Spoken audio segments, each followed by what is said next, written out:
let's kick off. Welcome everybody to our webinar on the practice of leadership for high-performing teams.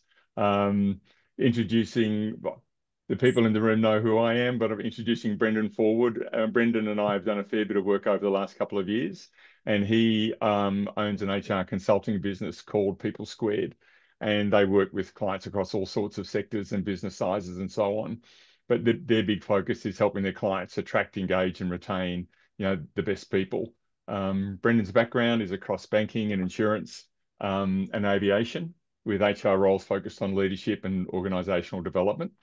And the focus for him today is to give context and insight into this area and the sort of problems that his teams face with largely day to day. And that's about helping leaders and their teams perform at their best. So without any further ado, I'll hand you over to Brendan and take it from there. Thank you, Mark. Appreciate it. And yeah, it's been fun working with you over the last few years as we've come together and done quite a bit together. So we're just continuing that journey along. Graham and Amanda, I think you both know, and Rosemary know Mark, but some of the things you might not know is obviously he does run Pragmatico, which is a boutique leadership consulting based at the Gold Coast, beautiful place in the world. Mark must have started in business when he was about 10 because he's been in business for 30 years, creating one of Australia's busiest wellness centres to later leading a national improvement consultancy working with clients such as Swepsh, BlueScope and Austral. But now with his consulting business to executive teams and leaders, he's working on mentoring business owners and senior execs. And he loves working with small businesses as well as large because the fascinating fact is that the challenge of leadership is universal and it's across all types of sizes and business. And we were talking about that before. So we've all got something in common, regardless of where we come into this conversation. And the second part of the session today is going to be where Mark is sharing his experience around, I suppose, the nexus and connection between trust and performance in business. So without further ado, we can jump into it. What I'm going to do is quickly share screen and then we'll go into, I'll just make sure everyone can see and make sure the technology is playing the game with us.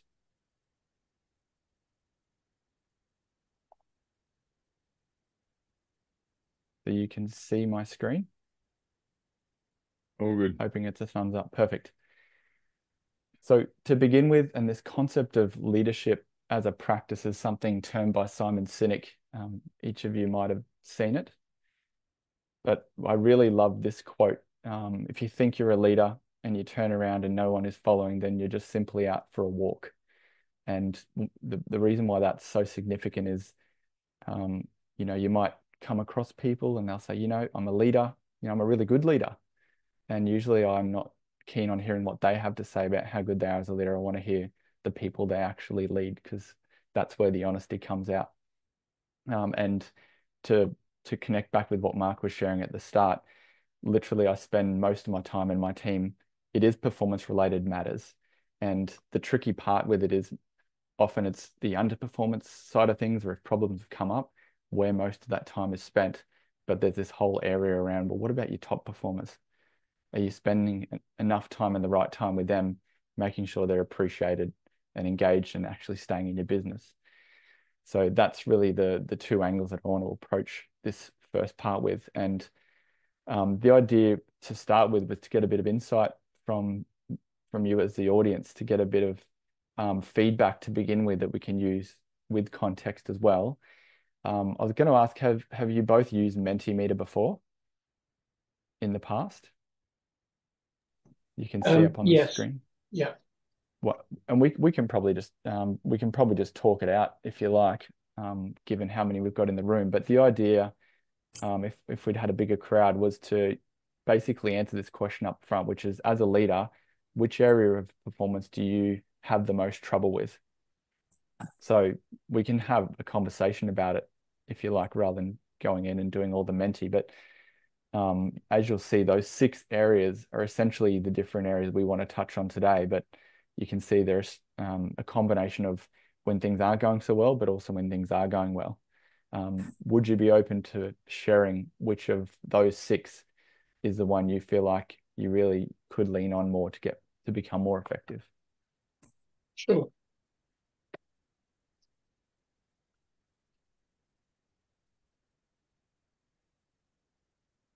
I think I'm happy to go first. I mean, I struggle a bit with the question because it's not something, all of them individually, when I read them, I don't really have a problem with dealing with. It's more of a case of, I guess, two things I might say is I think the giving of timely feedback can sometimes be difficult when you can be working either at a fast pace or working remotely, or some of your team are working remotely. I Hmm. think that can be a challenge giving it at the right time. But I don't mean timely as in, you only wait once a year for the annual review and get it Yeah. done Yes. regardless. Yep. Um, the delivering feedback, I think, again, can be a challenging one only in the fact of you can sometimes have somebody who in general is a pretty good performer or a high performer most of the time. Yes. They have one or two aspects that Uh-huh. they're not great at, which might even be more of a personality trait than Yes. they've done a task wrong. Yes. And when you know that it's probably going to upset them when you give that feedback. Yeah, of course. Particularly if they're a high performer. Yes. So I 100%. don't Yeah. think, I think that's another good way of putting it, Brendan. I don't have a Yes. problem telling anybody who's not a good performer any Yeah. of these things. Yes. Yes. The high performers I struggle with more. 100%. No, I appreciate that. What about you, Amanda? Um, Mine's probably a little bit different. I'm working in a business where I must say a high performing team is not what they're looking for. Okay. So they're functional, they're task oriented, it's very practical, get the job done. Sure. Suppose the challenge I have is none of this is done well. Yeah. And Yep. the biggest thing we'd like to see is creating the concept that each leader, particularly the more senior ones, are the coaches of their leaders to bring the performance up. But they keep Yep. passing it off as going, that's a HR issue, that's a someone else problem, Sure. Yep. because they're always busy by the numbers, busy by the numbers. Yep. So Yep. it's a pretty basic problem. Yes. And I don't think we actually use the word high performance in the company. There is a Yes. high performing team, but that's in the corporate head office. Yeah, sure. But on the ground on projects, it's trying to get the leaders to understand they are leaders of people, not leaders of numbers. Yes. Yeah, 100%. 100%. No, well, there's a few really nice things we can share, like we can tie into this. So with that feedback, I'll jump into the next slide. So what you have just shared, both of you there, sort of comes in. This is in a way my synopsis of whenever I have the email or the phone call come through saying we need to have a chat about something. It's I sort of tried to bucket where is it always landing? And the first one is often it is conflict avoidance, going, I've got this person's performing really well. I don't really feel comfortable giving them feedback that's constructive. So that's definitely one. The second one you may or may not be, aware of is a lot of people are concerned they're going to have Fair Work come knocking on their door, or that something will bounce back from a legal just by them going, oh, I need to make sure I follow the right process if someone's not performing well, which they do need to do. But in our business, I've got an ex-Fair Work inspector, and over the last 6 years, people get way more paranoid than what they need to be about that. Also, there's sometimes an optimism bias, and what I mean by that is they'll go, oh, it'll work out. Just sort of let it, give it a week, give it a month. It'll sort of sort itself out. And then 6 months later, we're still having that same conversation because it's flared up again. And then I've sort of used the word confidence as an umbrella for a lot of things, like maybe the training they need to have, or experience, or a process to actually go about dealing with underperformance. But is there anything you can relate to out of those four? Probably as you were talking through, you experienced some of those as well. I think that all of those come into play with the leaders. Yeah, they all will. And 100. sorry, I Okay. get tired of an organization that says we never end up in court, and it's because we pay people out. Because Sure. we never Yeah. addressed the issue properly. We've just Yeah. done it this Yeah. week. There's been an unfair dismissal. The person wins, we Yep. pay them, and it never Yes. went to court. No, that's yeah. Yeah, I get it. Yeah, I get it. metrics can tell you anything, can't they? Yeah. Yeah, Depending we're going on to what read you the want to metrics measure. the way you want. Yeah. Yeah. If I Yeah. think back about, my past experience, it was about avoiding conflict, and the reason you avoided conflict was you lacked a bit of the confidence to manage some of those conversations and feel confident about the outcome that you wanted. Well, it That is, works for Mark, but everybody. I'm glad you brought that one up because, again, I can think of one or two people, one current and one previous that, like I said, most of the time they're a very high performer, massively overworked, challenging family life. They've got a whole bunch of stuff on them. And it's not because I'm bothered about having conflict in terms of having the conversation and how that might feel. It's the fact that no matter how well I do it, I'm pretty damn sure afterwards it isn't gonna be took the right way, Yep. no matter how skilled I am because of the Yeah. individual. Sure. Sure. So you've got to become a bit artful, possibly, or tolerate it, one or the other. Yeah. Yeah, of course. So where I wanted to take this, as Mark shared at the start, I try and use a bit of a framework that I apply when it comes to creating the conditions for high performance. But like you said, you can interchange that. High performance is just a team that's functioning effectively, getting the work done, and performing essentially, because high performance is a bit of a bit used around these days. But um, essentially, you've got to make sure you're bringing the right people in to start with. That's really the key. That is often overlooked, and particularly in the last few years with a lot of turnover, a lot of people moving around in roles. Often it's like, well, what do we got? Just we need someone in because there's work coming in. Let's get it done. So, failing to bring the right people in is a challenge if you want to have high performance. Then once they're there, the two key parts are you've got to keep them engaged in the role and make sure that they're doing what they need to do, but enjoying, in terms of their role, etc. We're going to cover that a bit more. But the other part, and even looking at it from a key person risk or just from business continuation, the retention part often gets overlooked as well. It's a really good reason to bring the right people in and engage them because there's a huge void that can be created when that really good performer leaves, and you've either got to jump in or someone else has to if you've got plenty on the go. So the best example or framework that I've found, and I'm using it quite a lot at the moment, you've probably both seen, is Patrick Lencioni's. He wrote a whole book on the ideal team player, Yeah. which looks at the idea of getting people in that are humble, hungry, and smart. So if you've both seen it, we don't necessarily need to go into huge detail about it. Have you both seen? Just thought I would confirm. Have you seen Yes. it in concept, read about it? And I think the tricky part here is that similar to the fact that leadership is a practice, um, I've put this in front of certain teams, and whether it's the owner or the manager or staff, and they sit back and have a bit of a look at, and two things happen. They either go, oh, I'm pretty good at those three, and similar back to the old thing about when you're going out for a walk and you turn around. I've had conversations with staff where it's not necessarily the case. So there's this sort of the blind spot and the bias that comes into play. But Lencioni talks about using this as a framework in recruiting as well. But also when people are in, it's using this as a way to help the team galvanize together and build some self-awareness. So it's a beautiful way of summarizing it, but it is a bit of a challenge. I had one of the GMs, I'm going to do a workshop with them in a couple of weeks' time.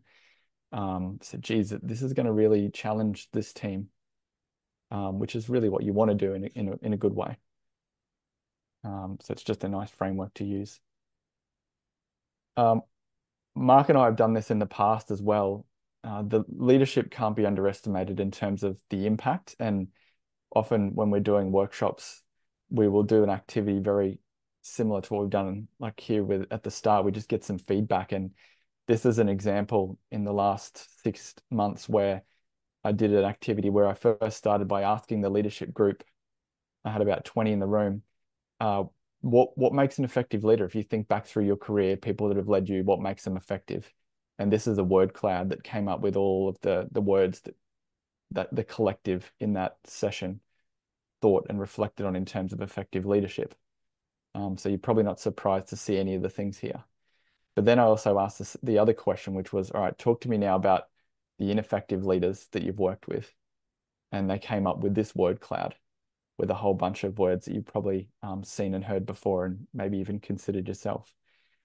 But the question we then ask after that is, if I went and talked to your team, if you look at this ineffective map here, would there be anyone in your team that would use any of these words to describe you as a leader? Do you have any blind spots? And that's sort of where you get crickets, because usually they're just sitting there reflecting, going, I'm not actually sure about that. Even though I've sat here and said, these are the things that I haven't loved about people that have led me in the past, I can't be certain that I'm not doing that to the people I lead as well. And so it comes back to that self-insight, self-awareness element that I talked about at the start. But any comments or thoughts on what you see between those two slides upon reflection for yourself?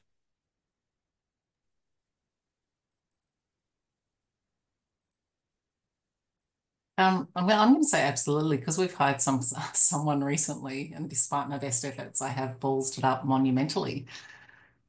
Sure. And it's probably from a case of looking at this person going, and this is what I think is really interesting. Yes. When you, Graham, talked about you're not sure how someone's going to take something. Yes. I've done all the usual things I would do, and this person has taken it all horrifically. And I've sat back going, Yeah. I That give one. up. I'm Yes. treating you through the exact same process as we do Yes. everyone, and you Yes. are blowing up in response. Yeah. So I'm Yeah. being effective at some level because I haven't The understood them. no, that's 100%. That's the tricky part in the dance we play. Absolutely. The other part to this is that you could have one leader and have a team of people, and they could be divided in what they would say, whether they think that the person's effective or ineffective. And it's often to do with their style and what they need as well. So yeah, it's not just, well, just because you are Amanda, it means that you are effective with everyone. It's trying to work out how do we, with every leader, you can have a team of people, not everyone's going to think or see and receive you as a leader the same. So that's a really interesting challenge for leaders, just generally speaking as well.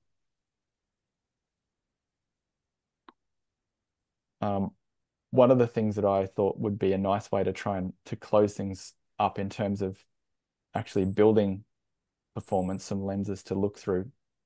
This can be used for both the people that are performing really well, but also the people that aren't performing. Generally, the bias goes towards when they're not performing, it's going to be one or more of these levers of performance. But to dig through them and try and help you understand, the first one is just giving people clarity in their role. When they first come into the team, they're clear on what their role is, the expectations you have of them, what the KPIs are. But often, hopefully it does happen at the start when people begin, but you need to have a rhythm for it as well. An ongoing check-in, making sure people are on track, because they might come in 3 months, 6 months, 12 months, can shift and change, particularly if their roles change as well. The second one is the knowledge they have, and looking at the model for learning around the 70-20-10 philosophy, that most of what you learn is on the job. You learn 20% of it, 70% is on the job, 20% is through getting exposure from coaching and mentoring from others, and then 10% is actually the education part, going to courses, etc. And the thing is, you know, being leader-led and building a culture of learning is really important, but your high performers are also going to be driving that themselves. You're not going to have to drag them through their development conversations. So that's another sign. Resources often gets overlooked, but just having the tools and the systems and the processes they need to do the job. I think the key to that is not waiting for people to come to you and tell you that they need help. It should be part of the check-ins with people periodically. The capability is sort of the rubber hits the road. So they've come into the business, but over time, you actually see whether what was on their resume and what they've said they've done in their previous roles is actually materializing. So it's ongoing sort of monitoring of that. And then the last, but for me, probably the most important one is the culture and team fit. So are they actually, it's the ideal team player aspect of, are they a positive influence and contributor? And the way that I look at performance is it's a result. I'm actually more interested in what's their attitude and what's the effort they're putting in. They're more like the lead indicators. If you get all those things right, you will just inevitably get the performance that you want. So that's a really high level into those 5 levers, but the idea of that is just to give you some lenses to use when you're sitting there going, things aren't quite going well with this person, or they're really shooting the lights out. This gives you a framework to try and refer to understand what that actually is. Any insights, questions, feedback? Yeah, I think one of the challenges about the knowledge piece is that a couple of aspects is that one, particularly in a world where people work remotely more than they did, and when they're kind of hybrid in and out, that whole exposure piece, I think, is a challenge, and I think it's a very important piece, Mm-hmm. and even the experienced one to a point. You know, we have a couple of juniors that we keep in the business and keep developing and bringing through, and it's one of the reasons I insist my team are in the office more than they're not. Yep. Because I argue that they can't possibly get either definitely can't get the exposure, and I'd even argue they can't get the experience if they're not having face-to-face That's a meetings really good call. online. Yep, I totally agree with that. And so it's not that it's not that I don't agree. I just think if you look at people who aren't performing, I think one of the questions to be asking is, well, what's your work setup? How often are you coming in the office? How often are you meeting people? Correct. Yeah, they're good. Totally agree with that. Totally agree with that. Definitely gets overlooked. When I look at those 5 levers, I see more of the issues around EQ than IQ. You know, it's just about the relationships and communication and giving feedback and culture and team fit. You know, that's not how smart the person is. It's just how well they communicate and integrate and have that self-awareness to build relationships and make things happen. Yeah, absolutely. And probably the last point I'll make as well, with the experience and on the job, you need to have some point of reflection where people think back and consider how they've learned and grown over their time in their role. Because usually you just get in, do your work, and you don't really think about it. When you can stop and pause and reflect, that's the way to help people go, oh, actually, I am learning and progressing on the job. Yeah. So that's my part. The sort of connecting question into Mark now taking over is, from the things that we've covered so far today, what's the biggest learning insight or reminder so far for you? And then I can hand over to Mark. Well, I think a reminder of just checking Lencioni out, because I haven't done it for a while. And in particular, the point that you touched on, which is the humble, hungry, and smart. Again, I can think of some people who are quite hungry and smart, but maybe they're not so humble. Yes, I do feel that around. But which I think is very relevant. But I also think that checklist, those 5 levers of performance, is a good place to start, and just working through those. So yes, thank you for those. No, most welcome. What about you, Amanda? For me, it's just recruit. If you don't recruit at the right point, if you don't have the information at the starting point, everything else is going to go wrong. Very hard. Yeah. Yep. Absolutely. Brendan, I think for me, I really liked the ideal team player, particularly the Venn diagram that you put up. I thought it was very visual, and just broke it down really well with, being humble and smart and of course hungry. So yeah, that was a really great one for me. Thank you. You're most welcome. Thank Patrick Lencioni for that. It's a cracker. Yeah. Smart guy. I'll let you take over the reins from here, Mark. All right. NASA, welcome. He just wanted to see Mark's present. You had him on text, didn't you? Jump in halfway. Right, NASA, welcome to the group. We've just had Brendan presenting, and he's just handed over to me for my section, which is, let me find see if I can get my tech to work. And fingers crossed, that's the slide I want to see up there. Yep, Is that what you can see? Yes. Yeah. Okay, perfect. So I'm going to talk for the next little while about trust and performance and the relationship between the two in business, and how important it is that we get these aspects right. So I'm just trying to set myself up a bit better. So let's just start with, well, what's the basis of trust? Why would we trust someone? What makes someone trustworthy? What makes someone worthy of trust? And we've got a small tight group, so turn your microphones on and tell me what you think. Why would you trust someone? Because they do what they say they're going to do. Yeah. Anything else? Trust is the basis of which the relationship is formed and developed on. Yeah. But what is it about that relationship that makes you feel I can trust you, or I'm not so sure about how much I can rely on what you're telling me? I think for me, Mark, it's some of the values and the beliefs that which align. Yeah.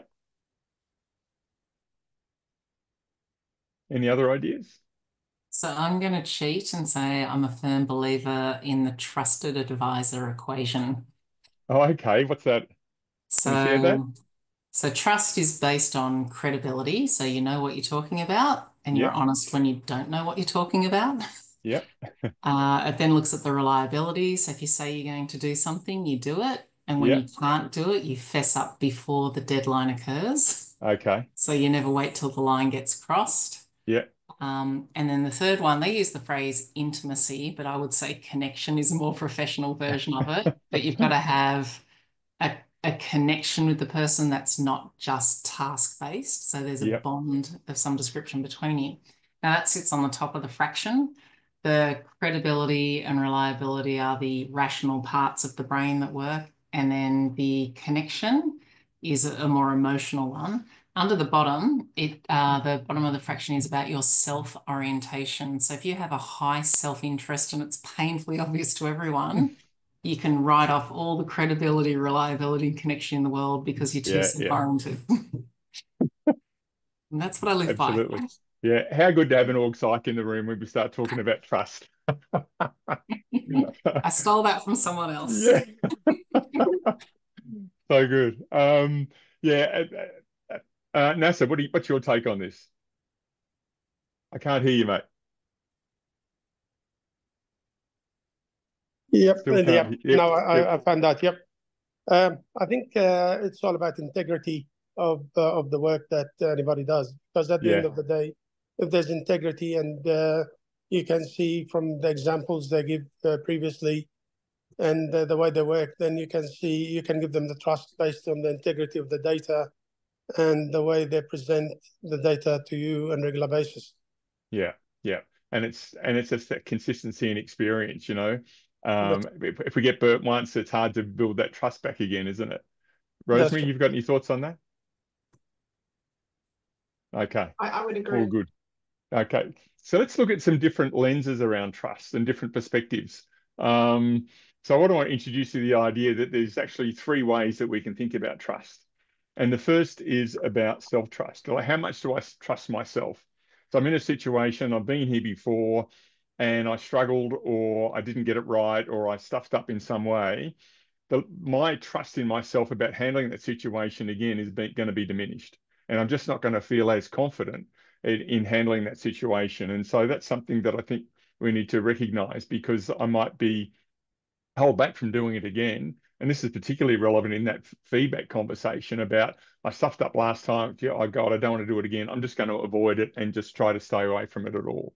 Because I just don't want that embarrassment. I don't want that shame of having this reputation of, oh, he's good at these sorts of things, but he's actually pretty crap at managing teams, or whatever the situation is where you've lost that confidence. So if we've got someone in our team that I think is struggling with that sort of situation, it's really important to have those conversations and give them some authentic feedback. And it's not talking about, blowing smoke where it doesn't normally go, but it's just about helping someone rebuild that confidence and trust in themselves by giving them some genuine feedback and maybe some doing a little, casual CBT with them about, well, you've done it before. What about these experiences? And not focusing on the thing that they didn't handle so well. The trust in your team, it really comes down to the EQ conversation about how self-aware you are, how you build that relationship with your team, your level of openness and transparency in your communications, and also your track record of being consistent and walking the talk and building that credibility over time. And the third lens is really from that organizational perspective. Some businesses are really good at empowering people in their teams and delegating well and delegating with clarity and providing and passing that responsibility down the track. They're all indicators that we've got a reasonable level of organizational trust. And whenever we struggle with that, micromanager or that controlling command and control type of leader, we know that trust within that organization breaks down, and we've got to try to break through that and change things up a little bit. But they're all really relevant. But I think about one of my personal experiences that talks a lot, and just when I talk about this, it seems to resonate with people, just around how we manage trust. And the story that comes to my mind is when my son was a teenager, and I can remember times when he was about 16, and I've said, Ryan, go and clean up your room. And so eventually, he gets off the couch and goes into his room, and he disappears for half an hour, and then he comes back out again. And I go back in and check in on it. And I say, mate, you haven't cleaned up your room. Instead of making your bed, you just pull the sheets up a little bit, and you do all your dirty clothes. They're not in the laundry; they're just stuck in a corner of the middle, and there's still crap all over the floor. I said, I can't even trust you to do your bedroom properly. And I've thought about that in retrospect. I think I was a terrible parent at the time, but I set him up for failure because I hadn't actually dictated or set clarity around what good looks like when I tell him to clean up his room. It's not just about pulling the doona up. It's about changing the sheets and tidying things up. It's about vacuuming the floor, get all your dirty gear and at least put it in the laundry basket, if not chuck it in the machine. So there was a breakdown of trust, but as the leader, I caused that breakdown of trust by not providing that role clarity. And I think that's something that we can all relate to. And I'm sure most people that I share that with have been in that situation sometimes with our kids, but I think it's just as true in the workplace as well. We feel that someone in our team has let us down or has let the business down, but we haven't actually provided the clarity they need in order to know what good really looks like in that role. And we just make these assumptions. Well, they've got a PD and they know what the business is doing. They should understand this. And, we just should all over ourselves, don't we? And we should all over that relationship as well, because we haven't provided that clarity and that feedback and that guidance in order for them to be successful and to feel good about what they're doing. So how important is this in the business context? And I came across this quote a couple of years ago, and it's just so true. So a number of years ago, Google spent about 5 years looking at how do they create high-performing teams. And they studied about 200 different teams within Google, trying to find out what teams were the most successful. And they looked at were they the teams with the smartest people? Were they teams where people tended to socialize a lot outside of the work environment? Were they people that had shared the same type of motivation or similar education? Or did we have a bunch of outgoing people, a bunch of shy people, or was there a mix? And what they found out that it was none of those things that created the highest predictor for success. And there's the quote from Paul Santagata, who was head of industry at Google at the time, is that individuals on teams with high trust bring in more revenue, are less likely to leave, and are more likely to harness the power of diverse ideas from their teammates, and are rated as effective twice as often by executives. And so their predictors for having this high levels of trust within organizations was the amount of psychological safety that was in each group. And their most consistent predictor of what produced the highest levels of organizational safety was that when there was a team meeting, if everyone, and this seems just too simplistic to be real, but if everyone had about the same opportunity to talk, so if we've got a 1 hour meeting and there's 5 people in there and everyone's spoken for 8 to 10 minutes, that actually builds trust. And obviously we want to have people with a reasonable amount of IQ, so they have the self-awareness to understand how what they do and what they say impacts on the other people. And they're able to build those relationships with that combination of equal time talking, EQ, and self-awareness. That's how we build a good team. And it's not necessarily the smartest people in the room. And all of this stuff is confirmed by the sort of things that Brené Brown talks about in Dare to Lead. Definitely the Patrick Lencioni, when he talks about, you know, smart business versus healthy business. You know, the smart business is the high IQ. The healthy business is strong EQ, where there's good relationships and mutual respect, and we're building trust. And we just keep coming back to this trust equation all of the time. And it's just such a vital, you know, aspect of what makes businesses sing. Even Jim Collins in the book Good to Great, the good businesses were the smart businesses, you know, that had IQ. The great businesses had a foundation of being smart and having that IQ in place, but they also had the EQ, that they had the leaders that were self-aware and humble and people-focused and great communicators. So this just keeps coming back to us. And I guess part of the frustration is we typically hire an IQ and tend to let the EQ sort of things go. So the sort of things that I think about this has led me to come across or develop this concept of be versus do. And there's similar language from different people, and even Stephen Covey talked about be and do and what that means. But I've got a slightly different take on it. Because if I asked everyone in the room, do you think you're trustworthy? You know, do you think that the people in your team or the people that you're close to should be able to trust you? And like we all like to say, well, yeah, I'll put my hand up. I feel like I'm trustworthy and a good person and people can trust me. And so we have this self-image about the type of person that we are. And that's who we aspire to be. Okay, that's the B part of that. But for someone else that I'm have a connection or a relationship with, whether it's business or personal, they are less interested in what I think about myself and what I actually do. Okay, so other people's perception of the sort of person that I am isn't based on my self-image. It's actually based on my behavior.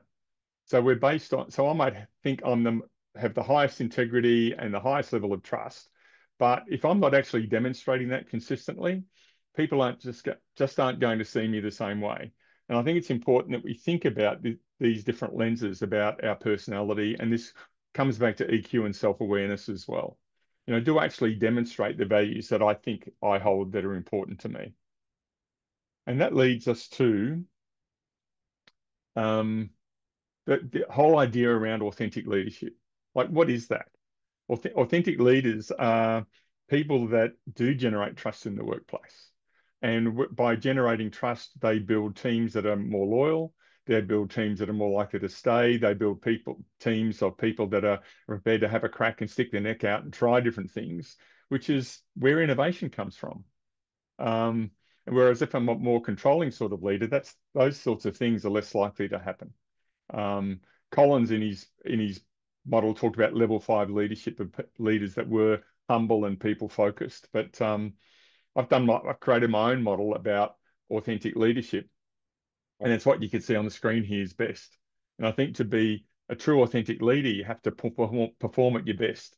And this is my acronym for best is a leader that makes balanced decisions, that they're ethical in their behavior, that they're self-aware and transparent.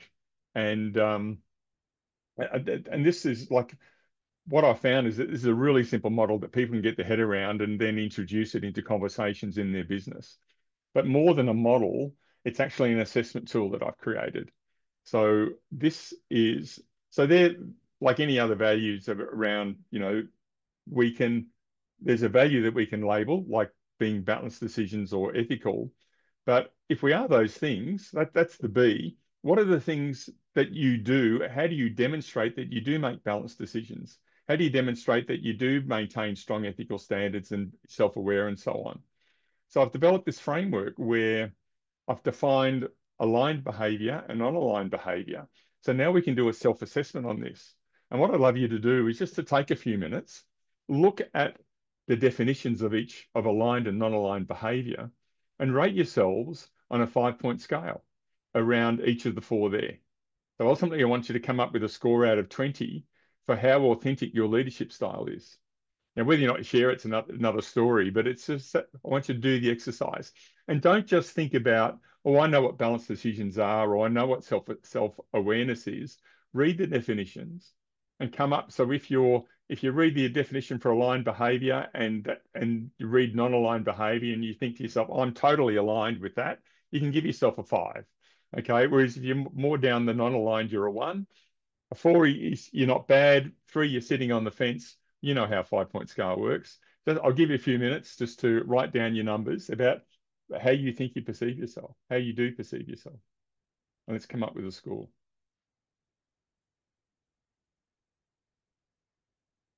Stick your hands up when you're done.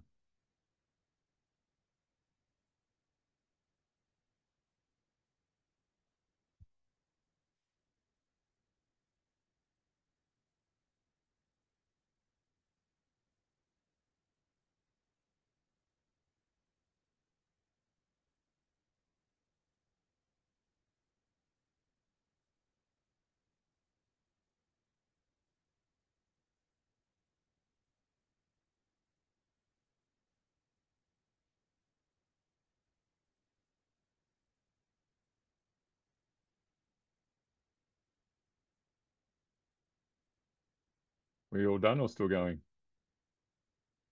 Okay. All right. So if we want to think about performance standards around people in our team or our leadership team that are presenting authentically and for all the benefits that generates, like this is an important thing to think about, but it's not something that typically comes up in performance reviews. And even if some of these things are covered in engagement surveys, I don't think it necessarily addresses the problem with enough clarity or enough specificity. Whereas I would say for your score out of 20, the minimum standard for a good leader should be a 16. And really, we're wanting an 18 out of 20 for someone that's really stepping up and managing and leading their team well. Okay, so I want you to repeat the exercise, but instead of putting down numbers based on how you perceive yourself, do it again, but how you think your team perceives you. Go through the 4 numbers and come up with a score out of 20 for your team's perception of your performance as an authentic leader.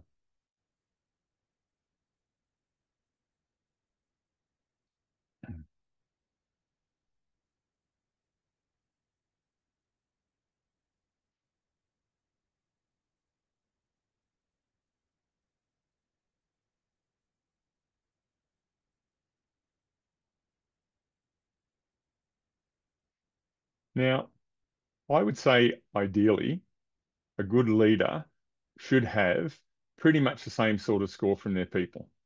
Okay. If you think the score, your perceived leadership attributes from your team are say more than 1 or 2 points below your own self-assessment, I'd be asking the question as to why are you holding back? Why don't you demonstrate what you feel your attributes are? Because it comes back to that, be versus do. If you're not actually demonstrating it consistently, well, is that really you? Or is it just what you'd like to be, but you hold back for whatever reasons, because maybe you lack the confidence, maybe you're just a bit unsure about stepping out and stepping into your role as a leader. So ideally, I think we want our team to rate us exactly the same, or maybe even a little bit higher because we're humble, So there's a couple of ways we can look at that. But I think, as I said, this is such an important aspect of self-trust and organizational trust and the sort of culture we present within our businesses. But it's too often overlooked because we just look at as Amanda referred to before, we just look at the numbers leadership and not necessarily the people leadership. Whereas when we start to bring this sort of focus to the equation of how good our leaders are, it gives us an opportunity to have some deeper conversations. And for me, if a lot of people struggle with accountability conversations, and I think a big reason we do is that we haven't set clear expectations. It's like me getting Ryan to clean up his room. I haven't set a clear standard of what I expect for him. But if we can provide a model like this to our leadership team and say the standard we expect from you is an 80% or a 16 out of 20, and then they're showing up with some gaps, now we can have a conversation. And so what some of the work I do with teams is I get the leader to do their self-assessment, and then they nominate 6 of their reports or peers, depending on how many direct reports they have, to provide the same sort of feedback. So they're not, the leader just isn't guessing how they're perceived. We're actually collecting the data, and it's a really quick assessment. It's only taking you a couple of minutes to do the assessment on yourself. So that way we can get teams to give that regular feedback to the leadership. And through a reflective tool that we've developed, it's a way of understanding and setting some performance goals around how they do show up. And if everything is good except for self-assessment, in fact, self-awareness. In fact, the funny thing, every time I've done this, no one that I've ever done this assessment with is as self-aware as they think they are. Their team always rates them lower, and we laugh about that, but it's true. We all like to think we're self-aware, that we know what our strengths and weaknesses are, but such a big aspect of self-awareness is understanding how we're perceived and how other people see us, and what the sort of things that trigger us and that we react to. So hopefully that's given you food for thought, and a few different other ways of thinking about trust and performance, and the practice of leadership in high-performing teams. Brendan, I would just like to open it up now. So if you want to turn off your microphones, and any questions or any comments about the presentation so far, we are recording this, so we're happy to share the recording with you once that's all been put together. But I'd love to get some insights or any questions for either Brendan or myself from you. Not so much a question, but a comment. Again, coming a bit not dissimilar to what I said to Brendan, Mark, but I think for me again, and I have seen this from you before, but the best table, which to do doesn't take very long. I'm almost thinking as well that when you're looking at your people who report into ourselves, being able to have that conversation with them about where they see themselves on those marks, and then us where we see them on those marks, and that in itself is, again, it can be one of those good conversations that you can have with somebody that hopefully helps to get through some of those difficult pieces. Yeah. And there's definitely, in the report that we provide, there are tips on how to manage that process, and to guide a manager about having the conversation with someone in their team. Yeah. It's just, yeah, I've said before, I think it's such an important area of business that's overlooked. And I just see that just bringing a simple tool like this just helps the conversation process, and sets the managers and also the leaders or the managers that are reporting to us a simple framework that they can work towards. Another comment I got, Mark, it's related to the model that you have here. It's mainly related to the personality and the personality clashes, not only regarding to the best, which is the balance, ethical, self-awareness and transparency. It's also about the personality. So you get some of the leaders who have that fun attitude, and they can be funny in the way they work with their team, and you find their team love them and they trust them more than a very serious person who is at work. And Definitely. and this is where I say personality plays a big effect on the relationship with the team as well. Definitely. But it's also interesting that there are some people with a really abrupt personality, but provide feedback and guidance and direction quite well. So they can still be a bit prickly or seem unapproachable, but they get the work done and they provide the feedback, good and bad, in a way in which engenders respect. Whereas there are some leaders that are relaxed and friendly, and that's really hiding their ability to have direct conversations. They want to be liked more than they want to be respected. And ultimately, we'd like to be both. We'd all like to be liked and respected by our colleagues and the people in our workplace. But I think ultimately it's more important that we have that respect, more than the likability. But when it's done well, it's easier to do both. And I think it's easier to start with respect and become liked than the other way around. And I think that, again, that's a problem that some people have when they're promoted into a leadership role, where they've been mates and, it's just been a different type of conversation. And then we promote them into a supervisor or team leader, and they struggle because they're still trying to manage this. I want to be a mate, but I've got to get the job done. And all too often the job doesn't get done the way we'd like it to. Mm. Okay. Any other questions or comments?